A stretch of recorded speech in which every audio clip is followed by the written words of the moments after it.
Good morning, everyone. Buenos días, mi gente. My name is Line Correa Velez. I'm the Vice President of Leadership Programs at ACE, and you are joining us live through our Cafecito con ACE. ACE, we are a national nonprofit headquartered in Chicago, Illinois, and ASE stands for Hispanic Alliance for Career Enhancement. We are dedicated to the employment, development, and advancement of current and aspiring Latino, Latina, Latinx, Hispanic professionals. Our mission is to positively impact the American workplace by cultivating the pipeline of Latina, Latinx, Hispanic identified talent and providing the insight, access, and support to be successful in their respective careers. Today, I will be interviewing the amazing Delia Gutierrez McLaughlin, who's the CEO of AzTech Innovation. Before we get into interviewing Delia today, I do have three announcements. First and foremost, I welcome you all to join us virtually tomorrow, Thursday, October 3rd, anytime between 9 and 4 p.m. Central Standard Time. It will be our inaugural Latina Equal Pay Day event. It is titled Building Latina Wealth Juntas Summit. Again, this is fully virtual. It is fully free. The link will be shared in the chat. So please, please, please register, share with your networks. The second event that's coming up for us is on next week, October 9th, from 4 to 7 p.m. Central Standard Time. It's our virtual career fair for undergraduate students, early career professionals, recent college graduates, whether undergrad or graduate school. So please check it out. It's free, open to the public, virtual career fair. And then lastly, we do have our upcoming coaching corner, which is available for a small fee on October 17th. So if you're looking for a career coach, particularly those of you that are mid-level or senior level professionals and you're looking for an executive career coach, I'll say we are offering coaching virtual opportunities. So the links for all three events will be in the chat. Check them out, register, share with your networks. Looking forward to seeing you there. All right. So, getting to Delia. Good morning, Delia. Good morning. Good morning. How are you Yes, feeling yes. today? I am good. I am good. Excited to be here. Honored to be here. So, I have my cafecito con ace cup with some homemade cafe as well. So, of course, the big question I have to ask you, how do you like your cafecito or coffee prepared, and or what is your morning beverage of choice? So typically, my morning beverage of choice is water. Okay. And the reason for that is I'm always a bundle of energy. It's just like my natural disposition. So if I have my favorite cafecito of choice, which by the way, I am Mexican American and I love my heritage, Hmm. but I've come to really maybe be addicted to is Cubano coffee. All right. So I Oh, love Cubano coffee. In fact, so much so, my daughter loves it as well. And the last time I was in Houston to visit our first grandchild, our grandson, felicidades. her and I, did that mother-daughter around the stove. And I said, okay, I'm doing something wrong. I want you to help. She does a very good Cubano, by the way. Very, Mhm. all right. Miami, level. All right. Oh, And impressive. so I was down there and her and I were working together. And I was like, so how do you do the azúcar? How do you do the sugar? How do you do this? So that's my lovely, lovely beverage of choice. If I Mhm. drink it right now, I'll be running around all day with more energy than I normally already have. Awesome. No, that is wonderful to hear, and I love me a little cortado as See, well. yep. So, really appreciate that. Thank you for sharing. So, Delia, I mean, you just shared a little bit just now, but can you tell us about your cultural and professional background? And it can be anything around any of your intersecting identities of ethnic heritage, racial identity, of course, and how you got to your career. Absolutely. So I am Mexican American, as I shared just now. I'm a first generation college grad. So my sister and I were the first to graduate in our immediate family, and she's actually a nurse, been a nurse for 30 years. So hats off to her. Um, and within that. I come from very humble beginnings, come from Pilsen, lived in Pilsen, and then my parents moved to an area called Brighton Park, which is in the city of Chicago, is now heavily Hispanic. At the time when we lived there, it was not. It was mostly Lithuanian and Polish. So humble beginnings, great background, went to school, went to college in San Antonio. I started college when I was 17, and then fell into my career choice now, which is technology. I actually started as an accounting student because, in high school, they told me you can add, subtract, multiply, and divide. So accounting is a great career. And I Absolutely. thought Mhm. about past that. All right. I knew I had aspirations. I'd seen lawyers on TV, kind of wanted to do that. Yeah. Going forward, went into accounting, could do accounting, didn't love accounting. Okay. Made myself go to school while I was working full time and then pregnant with my daughter. So graduated, got my degree in all things political science. However, I am in technology, so really demonstrating our ability to pivot in our life and even at a younger age, seeking out uh, continued journeys into different areas. So in my career, I started out in telephony and kind of fell into technology.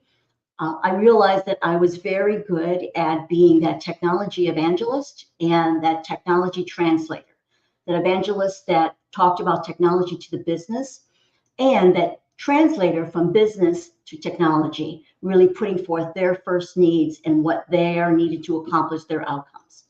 So throughout my career, I've got over 20 plus years in technology, worked my way up through corporate, and then you know, love to say our journeys are all roses and blooms and rainbows.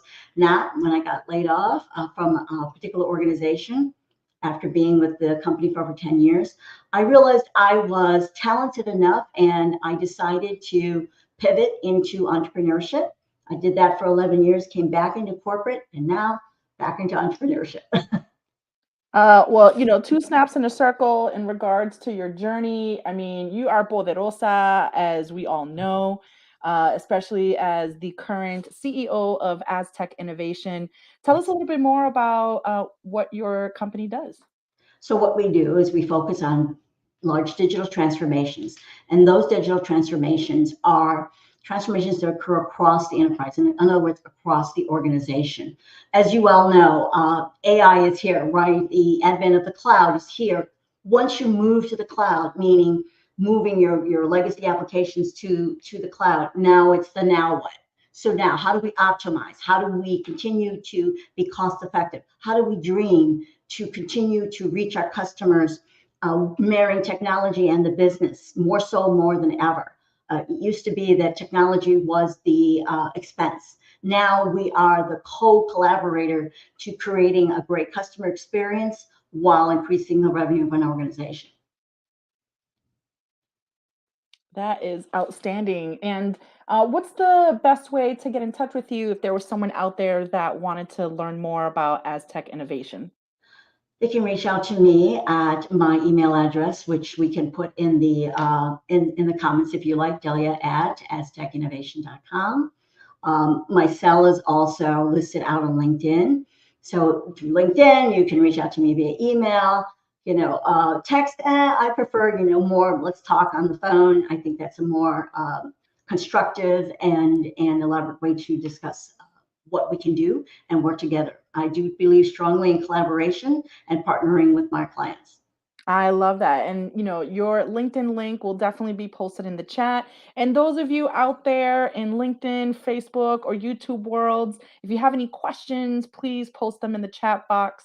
Um, we have a comment here from Lisandra. So important to get ahead of the AI boom since the tech landscape is always changing. So, any thoughts in regards to that particular comment? I do believe absolutely in that. And actually, I believe it from two fronts. Not only that the tech landscape is changing, it is, again, as I just said, it is almost like Siamese twins with business, right? Even in our home life, how tied are we to our phones, our So tied. iPads, our tablets, Attached to etc. the hip. So one is the tech landscape. The other is always be learning. I believe in always be learning. I am, a little bit older than most of you, but I don't believe like, Young oh, I at know heart, young at everything heart. I need to do. In fact, right now, I am working on a Coursera uh, program to get my AI practitioner certification. So always be learning, always be working to enliven your peripheral vision, right? Because AI may not be, just because you're not in technology doesn't mean you shouldn't have a good understanding of the fundamentals of AI, whether you're in marketing, finance, accounting, etc. At some point, I think they will intersect. You see it most predominantly in technology, but I promise you, it's going to bleed into everything we do. I completely agree. And, as you can imagine, one of my mottos is the more you learn, the more you earn. And Absolutely. as we step into highlighting Latina Equal Pay Day, particularly tomorrow, a big question I have for you is, can you tell us a little bit more about the challenges you've had to overcome as a Latina in the tech industry as it relates to pay disparities? So this challenge, which regardless of industry may occur to others, occur to me, was the very first challenge. And that is I didn't even know how to negotiate Hmm. well on my behalf. All right. No one taught me these are the few uh, tools that you can utilize, or here's how you approach that conversation. And it's not just negotiating when you get a new role, all right, in a new organization. It's when you get a promotion, okay? It's when perhaps your job responsibilities explode laterally, right? In this day and age of layoffs and certain organizations merging together, sometimes our role used to be this, and now it's this. There's nothing wrong with that because that expands your earning potential, That's right? But as you expand this way, you need to look at, am I still being fairly compensated for the role I was hired to do and the right. role I've grown into, That's right. right? Any So resources that kind of helped you with that, with negotiating? absolutely. I'm going to plug ASSE, right? I was part of the very first Mujeres de ASSE. And Awesome. in that forum, one of our segments was focusing on compensation. It was focusing on negotiation, but it also focused on how do you think about yourself? What is your mindset when you're discussing or when that comes your way? Again, whether it's a new job is the most one we talk about, but let's talk about when you get a promotion, or let's talk about when you get more than an incremental change in Mhm, responsibility, mhm. right? Is that an opportunity to sit down and say, let's revisit, let's talk about where my compensation is based on where I'm at. So I didn't have that, as I said before, that background. Mhm. Resources like ASE, going through that Mujeres to ASE, that was one of the segments, but I have promised you, all of us were with, open ears, writing down and really trying to learn some of those tools and negotiation strategies, and then bringing them into myself. I want to be authentic. I don't want to sit here and pick from a book. I want it to be me, uh, That's right. and bringing that forth. That's one. Talking with colleagues, right?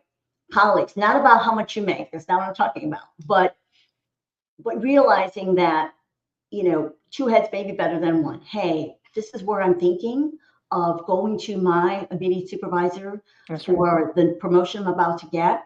Because typically we wait till we get delivered the, hey, you're going to get promoted from A to B. Right. And then we wait to hear, oh, what are they going to give us? Having that mindset of not please, please, please, Right. but I'm here at the table. Let's have a intelligent conversation. Let's see where I think you're presenting, and let me see if that aligns with where I think I need to be. That's right. The No, back I part to that, love that. the back part to that is be able, in your own words, to justify why you think you're worth X versus Y. I agree. There's a bag that one of my mentors got for me, and it's really apropos, but to this conversation, it says, know your worth and then add tax. Okay. So as a Absolutely, former absolutely. And you don't have to accountant, be especially eloquent about it. I mean, you should be professional and bring your best foot forward. But that's right. it's putting together a couple of points that says, here's what my value is. All right.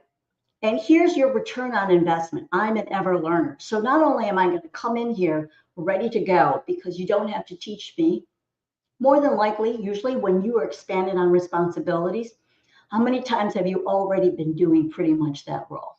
That's right. All right. That's So right. you've already been operating with that experience. What you bring to that role is phenomenal. And that leads me to my next question.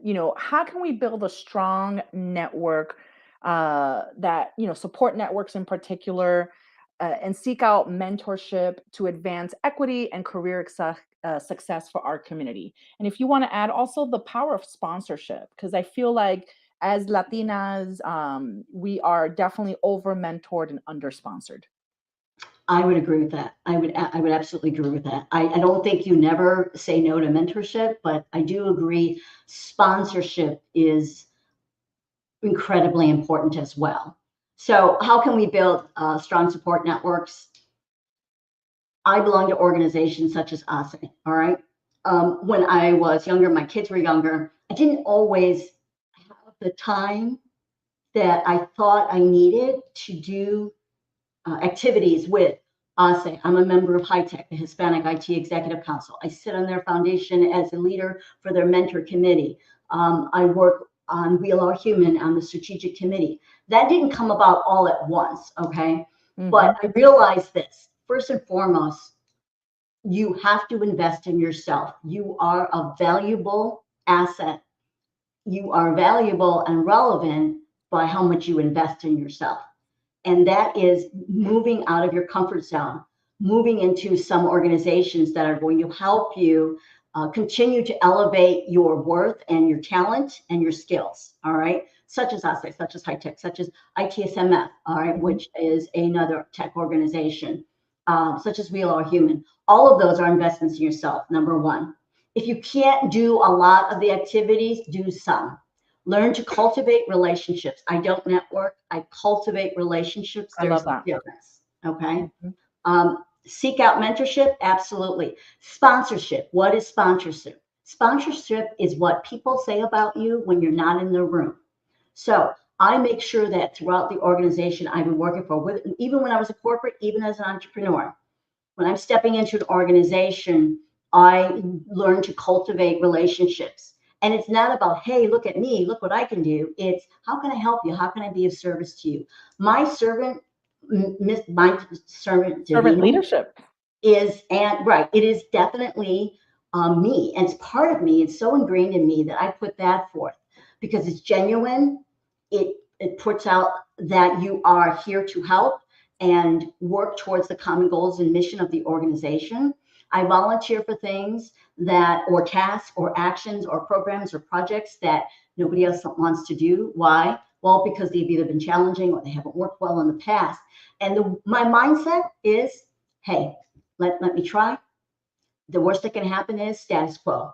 Sponsorship is very important. And when you do things like that, you build sponsorship. When you reach out to even those outside of your immediate purview, meaning if you're in accounting and you meet with the CFO, move on to marketing and try to create relationships there. All right. Why? Because you want exposure for yourself, because you want to better yourself. And when you bring that exposure out, hey, is there any little, with the approval of my immediate supervisor, et cetera, any Right. little tasks or actions that I can join into that would be helpful to your organization, what you're trying to accomplish? Granted, you got to keep all the balls in the air, right? You got to be Mhm. stellar at what you do, right? You got to represent, but putting yourself out there, that's how you gain sponsorship, right? Because Agreed. that's when people talk about you when you're not in the room. Hands down. And so being able to put yourself out there, ask for flex projects is something that's really important. As Delia mentioned, her LinkedIn link is in the chat box. So please reach out to her. My LinkedIn link will be posted in the chat box as well. Delia, you mentioned resources regarding, of course, ASE, high tech. We Are Human. Those links will be put in the chat. Thank you so much for your time. Looking forward to connecting further as one of our leaders on the board as well at ACE. And see you all next week for Cafecito con ACE. Thank you, everyone. Thank you.